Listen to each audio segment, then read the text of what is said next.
Hello विद्यार्थीगण, मैं S के कश्यप आप तमाम विद्यार्थी का हार्दिक अभिनंदन करते हुए सही विद्यार्थी का स्वागत है। तमाम विद्यार्थी जो उपस्थित हैं और जो बाद में वीडियो देखते हैं सभी को गुड आफ्टरनून। तो विद्यार्थीगण, जैसा कि ज्ञात है कि आप लोग भविष्य की सुनहरा कल्पना लिए हुए इस संस्थान के चैनल से जुड़ते हैं।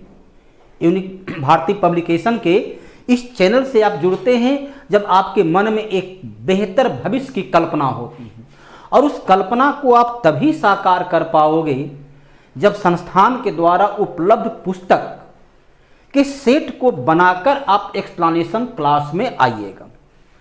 क्योंकि जब आप उस पुस्तक के सेट को बनाते हैं तब आपको ज्ञात होता है कि मेरी कमजोरी कहाँ है, किस पॉइंट में, किस क्षेत्र में, किस विषय में मेरा कम स्कोर हो रहा है। तब जब यहाँ उस कमजोरी को भांपते हुए जब यहाँ से आप लेंगे, जब मुझसे आप एक्सप्लेनेशन देखेंगे, तब आपको उसका वास्तविक लाभ प्राप्त होगा। तो यदि आप चाहते हैं सफलता को प्राप्त करना तो ध्यान रखें विद्यार्थीगण कि इंतजार करने वाले को उतना ही प्राप्त होता है जितना कि मेहनत करने वाले जूठन के रूप में छोड़ देते हैं। तो यदि आप चाहते हैं सफलता प्राप्त करना तो जल्द से जल्द मार्केट से किताब खरीदकर उसके सेट को बनाकर एक्सप्लेनेशन क्लास में आप उपलब्ध होइए और उसका लाभ आपको प्राप्त होगा। और अपने मित्रों को जोड़ें ताकि सरकारी स्कूल में एडमिशन लेकर देश के नौनिहाल को एक सुयोग्य नागरिक बनाने में आप अपना योगदान दें और राष्ट्र के निर्माण में अपना योगदान दें। तो यूनिक भारती पब्लिकेशन के इस यूट्यूब चैनल पर आप तमाम विद्यार्थी का स्वागत है। हम लोग सीधे प्रश्न पर आते हैं। प्रश्न देखिए, पहला है, हड़प्पा स्थित है। आपको ज्ञात है कि भारतीय सभ्यता संस्कृति का ये पहला ज्ञात सभ्यता और संस्कृति है जो विश्व के प्राचीनतम सभ्यता संस्कृति में से एक है। सर्वप्रथम इस संस्कृति, इस सभ्यता की खोज हड़प्पा नामक स्थल पर ही किया गया था, इसलिए इस संस्कृति को हड़प्पा सभ्यता के नाम से भी जाना जाता है। हड़प्पा की प्रथम जानकारी 1924 में चार्ल्स मैसन के द्वारा इसकी प्रथम जानकारी दी गई थी। उसके पश्चात 1856 में लॉर्ड कनिंघम ने सभ्यता के दबे होने की पुष्टि किया और 1921 में दयाराम साहनी ने पहली बार सभ्यता के बारे में सभ्यता की खोज किया और उसके बारे में विस्तृत जानकारी प्राप्त किया। यह सभ्यता पाकिस्तान के पंजाब प्रांत, यह सभ्यता कहाँ है तो पाकिस्तान का पंजाब प्रांत का मांटू गुमरी जिला, पाकिस्तान के पंजाब प्रांत का मांटू गुमरी जिला में रावी नदी के तट पर अवस्थित है। जबकि सभ्यता का दूसरा नगर मोहनजोदड़ो जो कि सिंधु नदी के तट पर अवस्थित है, मोहनजोदड़ो और हड़प्पा को सभ्यता की जुड़वा राजधानी कहा जाता है। सभ्यता का सबसे अधिक नगर सूख चुकी सरस्वती नदी के तट पर प्राप्त हुआ है। अब तक सभ्यता के बारे में 1400 केंद्र की खुदाई की गई। इसमें लगभग 250 नगर केंद्र सरस्वती नदी के तट पर ही अवस्थित है। कांसे की नर्तकी जो कि नृत्य करती हुई त्रिभंगी आकार में कांसे की नृत्य करती हुई एक प्रतिमा प्राप्त हुई है। कांसे की प्रतिमा कांसा से बनाया गया है।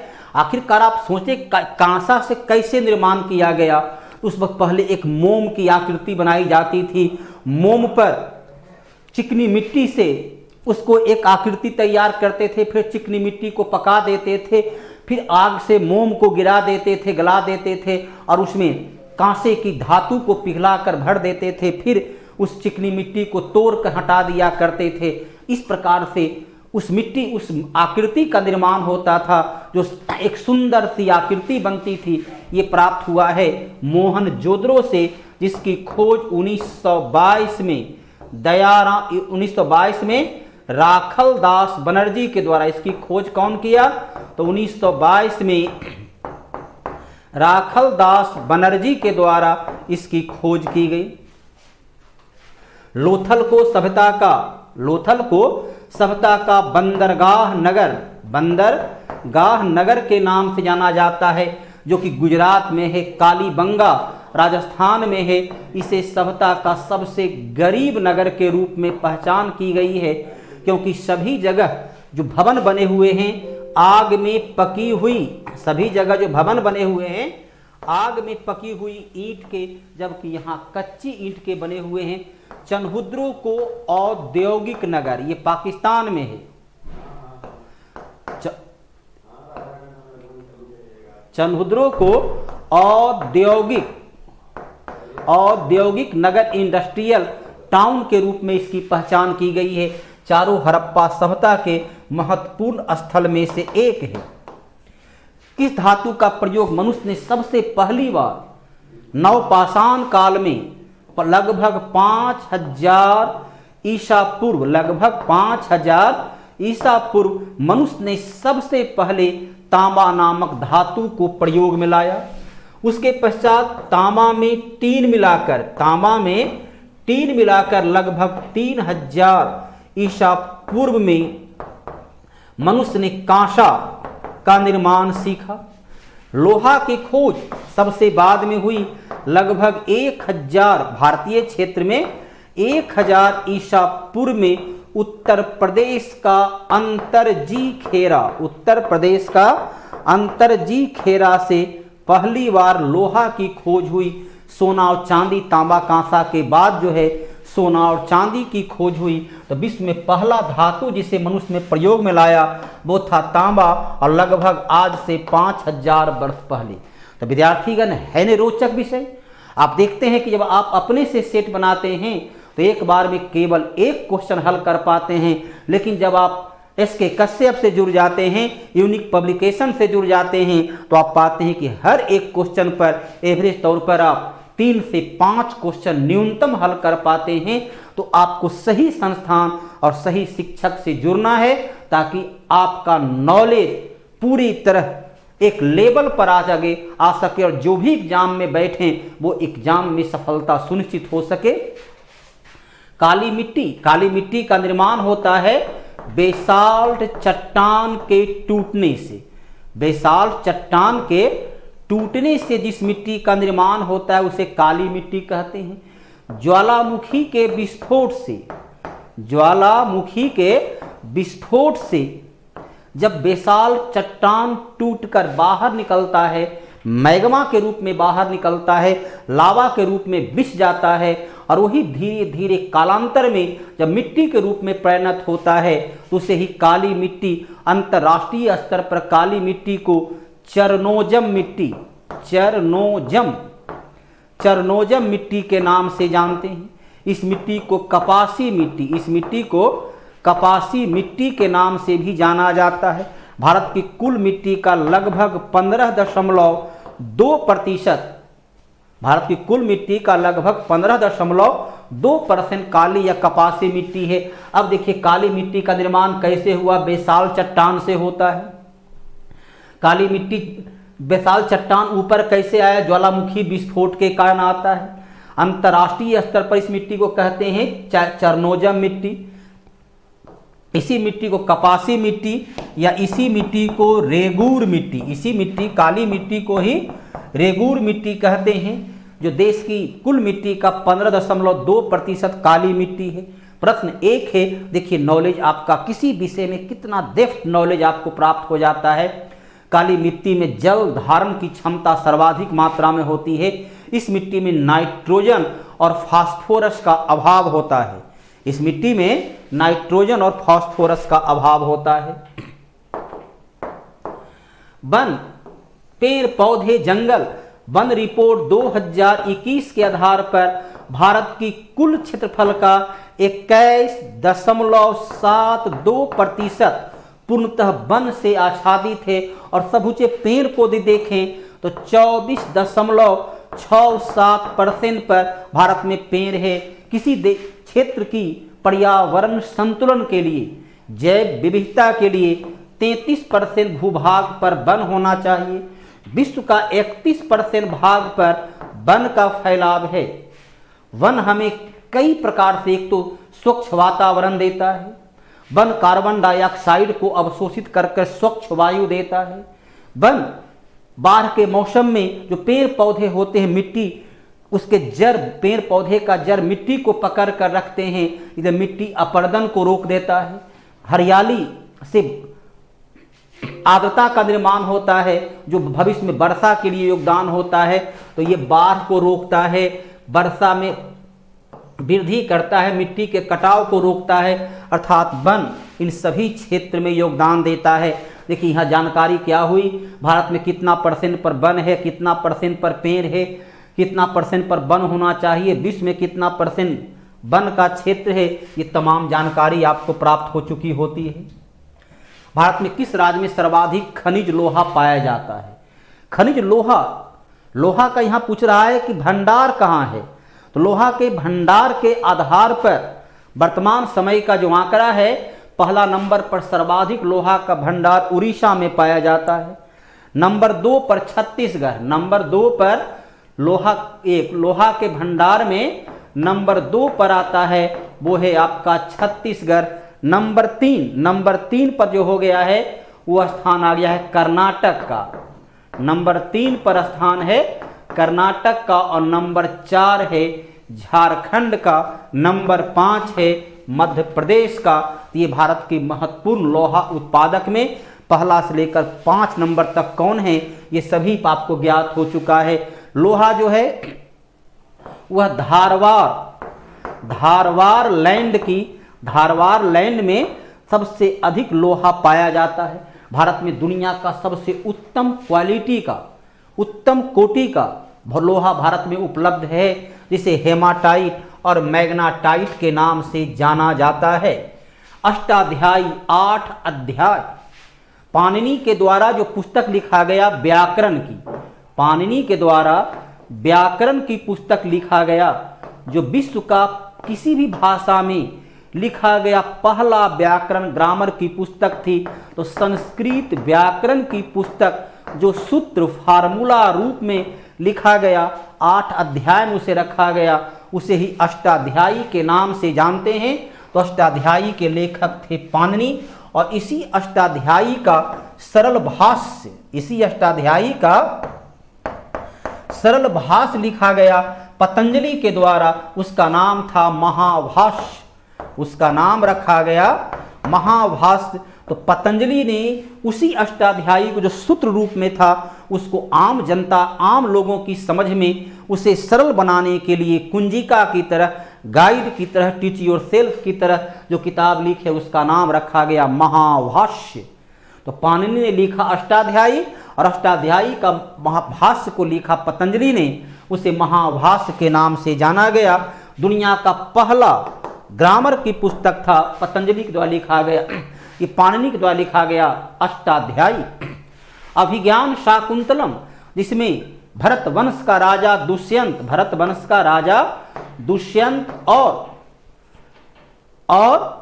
शकुंतला, दुष्यंत और शकुंतला की प्रेम कहानी का वर्णन है, जो संस्कृत भाषा के जितने भी नाटक हैं उस सभी नाटक में इसे श्रेष्ठ नाटक माना गया है। तो वो है कालिदास के द्वारा लिखा गया अभिज्ञान शाकुंतलम। भवभूति किताब है मालती माधव, भवभूति जो किताब लिखा उसका नाम है मालती माधव। विशाख दत्त की जो पुस्तक है उसका नाम है मुद्रा राक्षस, विशाख दत्त की पुस्तक मुद्रा राक्षस। और शूद्रक की पुस्तक है मृच्छकटिकम, शूद्रक की पुस्तक है मृच्छकटिकम। ये सभी का सभी पुस्तक गुप्त काल में लिखा गया। गुप्त काल में संस्कृत भाषा का काफ़ी विकास हुआ, तो संस्कृत भाषा में लिखा गया ये पुस्तक है अभिज्ञान शाकुंतलम। कालिदास को भारत का शेक्सपियर के नाम से भी जाना जाता है। इन्होंने अभिज्ञान शाकुंतलम के अलावा रघुवंशम, मेघदूतम, विक्रमो वर्षीय, कुमार संभव जैसे कई पुस्तकों की इन्होंने रचना किया। पहला परमाणु बम, अब तक केवल और केवल विश्व में 2 ही बार परमाणु बम गिराया गया है। वो परमाणु बम द्वितीय विश्व युद्ध में यूएसए अमेरिका ने जापान पर गिराया था। पहला परमाणु बम गिराया गया 6 अगस्त 1945 को और दूसरा बम गिराया गया 9 अगस्त 1945 को। तो पहला गिराया गया 6 अगस्त और दूसरा गिराया गया 9 अगस्त को। तो अब तक केवल 2 बार ही परमाणु बम गिराया गया। तो पहला बम 6 अगस्त 1945 को हिरोशिमा में और दूसरा 9 अगस्त 1945 को नागासाकी में बम गिराया गया। तब तक परमाणु बम केवल 2 बार परमाणु बम का ही प्रयोग हुआ। दोनों बार अमेरिका ने जापान पर किया और परमाणु बम के विस्फोट के बाद ही जापान सरेंडर करने को तैयार हुआ। और वास्तविक तौर पर देखा जाए तो परमाणु बम का ही प्रभाव था कि द्वितीय विश्व युद्ध को समाप्त किया गया। तो दोनों बम कहाँ गिराया गया? जापान पर। दोनों बम कहाँ गिरा? दोनों बम गिरा जापान पर। किसने गिराया? तो अमेरिका गिराया। कब गिराया? तो हिरोशिमा पर 6 अगस्त 1945 और नागासाकी पर 9 अगस्त 1945 को। हिरोशिमा के बम का नाम था लिटिल बॉय। हिरोशिमा पर जो बम गिराया गया उसका नाम था लिटिल बॉय और नागासाकी पर जो बम गिराया गया उसका नाम था फैट मैन। जो कोड वर्ड दिया गया लिटिल बॉय और फैट मैन। भारत गणतंत्र बना। गणतंत्र, गणतंत्र किसे कहते हैं? जब अपने में से श्रेष्ठ को, अपने में से योग्य को अपना नेता चुनते हैं उसे गणतंत्र कहते हैं। गणतंत्र उसे कहा जाता है जहां का राष्ट्राध्यक्ष, राष्ट्र का अध्यक्ष निर्वाचित होता है, जहां का राष्ट्राध्यक्ष का कार्यकाल निर्धारित होता है या राष्ट्राध्यक्ष का पद वंशानुगत नहीं होता है। आधुनिक विश्व का पहला संवैधानिक गणतंत्र, आधुनिक विश्व का पहला संवैधानिक गणतंत्र वह बना 1789 में यूएसए। और 26 जनवरी 1950 को, 26 जनवरी 1950 को भारत गणतंत्र बना। और इसी दिन डॉक्टर राजेंद्र प्रसाद को देश का राष्ट्रपति के पद पर शपथ ग्रहण किया गया। इसलिए भारत गणतंत्र दिवस मनाता है प्रत्येक वर्ष 26 जनवरी 1950 को, जबकि भारतीय संविधान 26 नवंबर 1949 को संविधान बनकर तैयार हो गया। संविधान सभा ने संविधान को अंगीकार अर्थात एक्सेप्ट किया, उसे स्वीकार किया। 1947 15 अगस्त 1947 को भारत देश हमारा आज़ाद होता है। 15 अगस्त 47 को हमारा देश आज़ाद होता है। चलिए प्रश्न संख्या 91, भारत छोड़ो आंदोलन। भारत छोड़ो आंदोलन की तारीख होती महात्मा गांधी के जीवन का, महात्मा गांधी के जीवन का अंतिम आंदोलन था भारत छोड़ो आंदोलन, जिसके लिए 9 अगस्त 1942 की तारीख निर्धारित किया गया था। बंबई के ग्वालियर टैंक मैदान से विशाल सभा को संबोधित करते हुए महात्मा गांधी ने कहा था, अंग्रेजों भारत छोड़ो और भारतीय जनता को डू और डाई, करो या मरो का नारा दिया। ये घटना कब हुई थी? तो 1942 में। 1947 में देश स्वतंत्र हुआ। 1935 में जो अधिनियम लाया गया उसका नाम था भारत सरकार अधिनियम। भारत सरकार अधिनियम 1935 में लाया गया और इस अधिनियम में टोटल 321 अनुच्छेद था, जो भारतीय संविधान का यह ऋणी है इस अनुच्छेद, इस अधिनियम से, क्योंकि इसी अधिनियम से संविधान का लगभग 250 अनुच्छेद इसी अधिनियम से लिया गया। 1922 की सबसे महत्वपूर्ण घटना है। 1922 में ही महात्मा गांधी के द्वारा चलाया गया असहयोग आंदोलन, असहयोग आंदोलन को 1922 में ही वापस ले लिया गया था। जब चौरी चौरा हत्याकांड हुआ तब आंदोलन को वापस ले लिया गया था। पूर्व सॉकर, सॉकर मतलब क्या होता है? सॉकर मतलब होता है फुटबॉल। सॉकर मतलब हुआ फुटबॉल। तो पूर्व सॉकर खिलाड़ी रोनाल्डो, रोनाल्डो किस देश के हैं? अर्थात रोनाल्डो एक फुटबॉल खिलाड़ी हैं। तो रोनाल्डो किस देश के फुटबॉल खिलाड़ी हैं? अब सब फुटबॉल जब आ गया तो यकीनन तौर पर आप सभी लोग इससे भली भांति परिचित हो चुके होंगे। रोनाल्डो ब्राजील का महत्वपूर्ण खिलाड़ी था, अर्जेंटीना का। देखिए मैराडोना, अर्जेंटीना का मैराडोना, और वर्तमान में वहां का सबसे चर्चित खिलाड़ी है मेसी। जर्मनी का फुटबॉलर जो अभी काफी चर्चा में है वो है थॉमस मुलर। थॉमस मुलर जर्मनी का ये महत्वपूर्ण खिलाड़ी है। हॉलैंड तो ऐसा कोई बहुत ज़्यादा लोकप्रिय वहाँ खेल है नहीं, लेकिन ब्राजील करके नाम का एक व्यक्ति फुटबॉलर है जो वहाँ का सबसे लोकप्रिय खिलाड़ी में से एक है। भारत का सुनील छेत्री सबसे लोकप्रिय फुटबॉलर में से एक रहे हैं। जसपाल राणा, जसपाल राणा 1996 में जब विश्व चैंपियनशिप, विश्व निशानेबाजी का विश्व चैंपियनशिप का आयोजन किया गया तो विश्व चैंपियनशिप में ये 25 मीटर राइफल शूटिंग में स्वर्ण पदक प्राप्त किए, जो भारत का पहला व्यक्ति थे जो 25 मीटर के क्षेत्र में स्वर्ण पदक, ये शूटिंग से जुड़े हुए हैं। भारोत्तोलन एशियाई खेल, विश्व चैंपियनशिप और राष्ट्रमंडल खेल में स्वर्ण पदक प्राप्त करने वाले रहे। भारोत्तोलन देखिए अभी मीरा चानू वर्तमान में ओलंपिक में अभी रजत पदक प्राप्त की है मीरा चानू। तीरंदाजी में लिम्बाराम भारत के सबसे अच्छे खिलाड़ी में से एक रहे। मेगास्थनीज जो सेल्यूकस निकेटर का, मेगास्थनीज कौन था? तो सेल्यूकस निकेटर का राजदूत मेगास्थनीज जो 304 ईसा पूर्व में भारत आया और 299-98 ईसा पूर्व तक भारत में रहा। उस वक्त चंद्रगुप्त मौर्य का शासन काल था। चंद्रगुप्त मौर्य 322 से लेकर 298 ईसा पूर्व तक मगध का शासक रहा। मेगास्थनीज ने इंडिका नामक पुस्तक लिखा जिससे मौर्य काल की नगर प्रशासन के बारे में जानकारी प्राप्त होती है। अशोक चंद्रगुप्त मौर्य का पोता था। अब बिंदुसार के काल में बिंदुसार के शासन काल में एंटियोकस का राजदूत डाईमेकस भारत आया था। बिंदुसार चंद्रगुप्त मौर्य का बेटा था, अर्थात सबसे पहले चंद्रगुप्त मौर्य, उसके बाद बिंदुसार, तब अशोक, ये तीनों मौर्य वंश के राजा थे। कनिष्क जो कुषाण वंश का सबसे शक्तिशाली महानतम शासक था, 78 ईस्वी में यह गद्दी पर बैठा और इसे गद्दी पर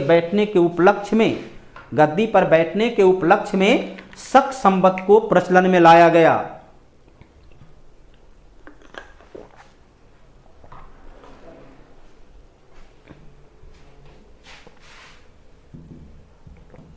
कालीबंगा विगत क्वेश्चन में ही बतलाया गया। कालीबंगा कहाँ है? तो कालीबंगा राजस्थान में है। राजस्थान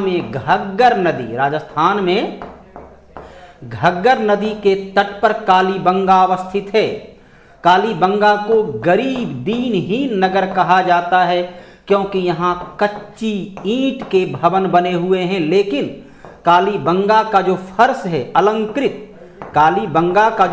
है वो अलंकृत फर्श है, अर्थात वहां फर्श पर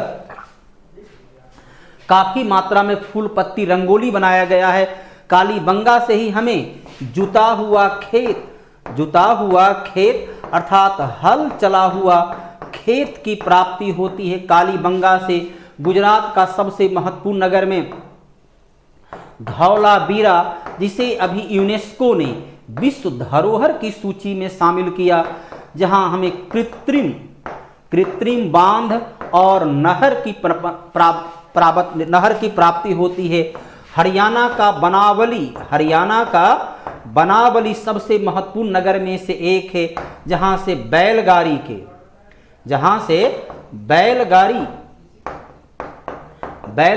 की पहिए का, जहां से हमें बैलगाड़ी की पहिए का निशान मिला है। पंजाब का जो सबसे महत्वपूर्ण नगर में है वो है आपका हड़प्पा, जो कि वर्तमान पाकिस्तान में अवस्थित है। अजंता की गुफा पड़ता है महाराष्ट्र का औरंगाबाद में। अजंता गुफा महाराष्ट्र का औरंगाबाद में है, महाराष्ट्र का औरंगाबाद। इसमें टोटल 29 गुफा चित्र है। गुफा चित्र की संख्या 29 है। 29 गुफा चित्र है, जिसका निर्माण गुप्त काल में कब किया गया? जिसका निर्माण गुप्त काल में हुआ। और ये सभी चित्र जो है बौद्ध धर्म, सभी चित्र किससे जुड़ा हुआ है? तो ये बौद्ध धर्म से जुड़ा हुआ चित्र है। मध्य प्रदेश का बाघ का गुफा, इसका निर्माण भी गुप्त काल में हुआ और यह भी बौद्ध धर्म से संबंधित है। उड़ीसा का उदयगिरी का गुफा जहां भगवान शिव का मंदिर बना हुआ है।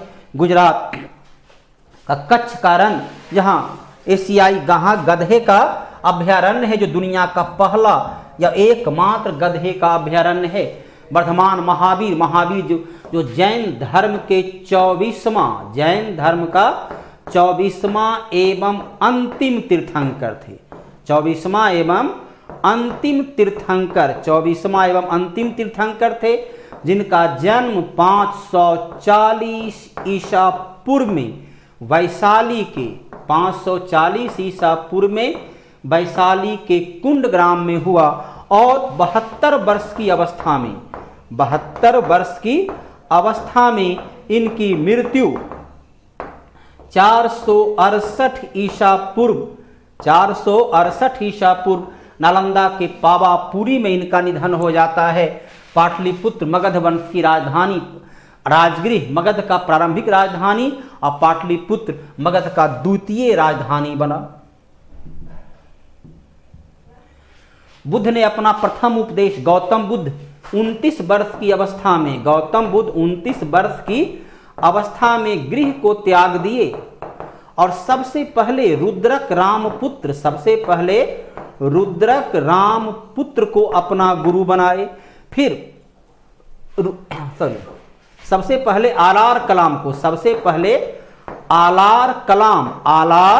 कलाम को और बाद में रुद्रक रामपुत्र को अपना गुरु बनाए। 7 वर्ष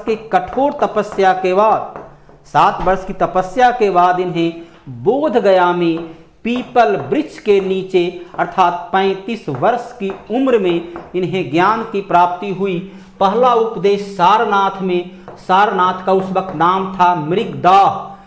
सारनाथ में दिए इनके उपदेश को धम्म चक्र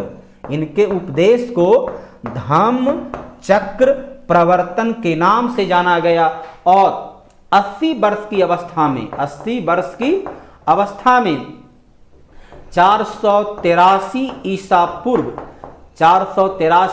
पूर्व उत्तर प्रदेश के कुशीनगर में गौतम बुद्ध का निधन हो जाता है। दक्षिण भारत की सर्वाधिक प्राचीन एवं समृद्ध भाषा, दक्षिण भारत की जो सबसे प्राचीनतम भाषा है वो है तमिल भाषा, जो कि तमिलनाडु की तेलुगु भाषा, तेलंगाना और आंध्र प्रदेश की, कन्नड़ भाषा कर्नाटक की और मलयालम भाषा केरल और लक्षद्वीप की भाषा मलयालम,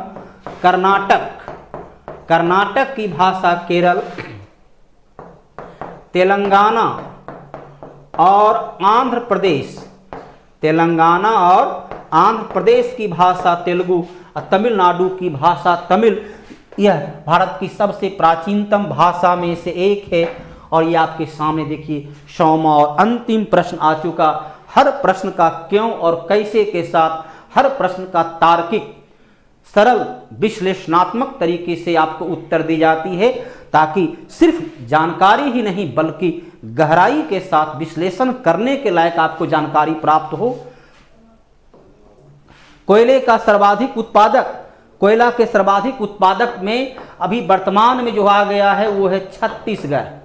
कोयला के उत्पादन में पहला राज्य हो गया है छत्तीसगढ़, दूसरा राज्य है झारखंड, नंबर 2 है झारखंड, नंबर 3 है उड़ीसा, नंबर 4 है मध्य प्रदेश, नंबर 5 है पश्चिम बंगाल। तो दिया गया विकल्प के आधार पर उत्तर आपका हो जाता है झारखंड। तो विद्यार्थीगण, यदि पढ़ाई आपको रुचिकर लगती है, लगता है कि पढ़ाई से हमें नॉलेज, ज्ञान की प्राप्ति होती है, किसी विषय का विश्लेषण करने की क्षमता प्राप्त होती है, तो यकीनन तौर पर लाइक करें, शेयर करें, सब्सक्राइब करें। धन्यवाद।